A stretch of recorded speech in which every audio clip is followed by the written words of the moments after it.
മധ്യകേരളത്തിൽ നിന്ന് അർജുൻ മട്ടന്നൂരാണ് ഇന്ന് ചേരുന്നത്. Arjun, very good morning. കുറച്ചായല്ലോ കണ്ടിട്ട്. Very good morning Roshni. എങ്കി കുറച്ചായി കണ്ടിട്ട്.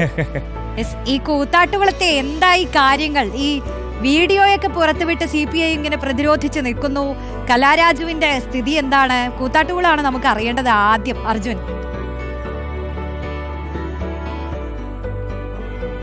റോഷ്നി, നിയമസഭ വരെ എത്തി ഈ പ്രശ്നങ്ങൾ. എന്തായാലും ഇനിയിപ്പോൾ കലാരാജു CPM-നൊപ്പം തുടരില്ല എന്ന കാര്യം ഉറപ്പായിട്ടുണ്ട്. ഇന്നലെ തന്നെ കലാരാജു രഹസ്യമൊഴി നൽകിയ ശേഷം പറഞ്ഞത് ഇനി CPM-നൊപ്പം തുടരാൻ കഴിയില്ല എന്നുള്ളതാണ്. അതേസമയം ഈ CPM കൗൺസിലറായ കലാരാജുവിനെതിരെ വീഡിയോ അടക്കം പുറത്തുവിട്ടുകൊണ്ട് CPM ആരോപണങ്ങൾ തുടർച്ചയായി ഉന്നയിച്ചുകൊണ്ടിരിക്കുകയാണ്.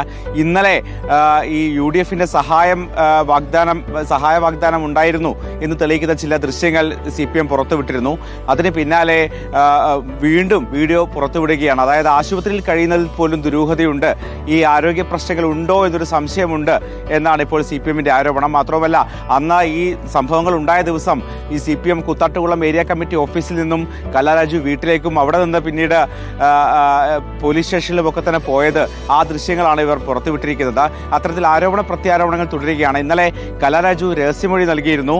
അതിനിടയിലാണ് ഇന്നലെ ഈ തട്ടിക്കൊണ്ടുപോയി എന്ന് പറയപ്പെടുന്ന ചെയർപേഴ്സന്റെ ഔദ്യോഗിക വാഹനം അത് പോലീസ് കസ്റ്റഡിയിലെടുത്തിട്ടുള്ളത്. നിലവിൽ പിടികൂടിയ പ്രതികൾ ആരും തന്നെ ആ കൃത്യത്തിൽ നേരിട്ട് പങ്കെടുത്തവരല്ല എന്നാണ് കലാരാജു പറയുന്നത്. എന്തായാലും പ്രധാന പ്രതിയായ CPM ഏരിയ സെക്രട്ടറി അടക്കമുള്ള ആളുകൾ ഇപ്പോഴും പുറത്തു തന്നെയാണ്. അവരെ ഇതുവരെ പിടികൂടിയിട്ടില്ല. ഈ കാര്യത്തിൽ പോലീസ് ഒരു ഒത്തുകളി നടത്തുന്നുണ്ട് എന്നാണ് കോൺഗ്രസിന്റെ ആരോപണം. റോഷ്ടി.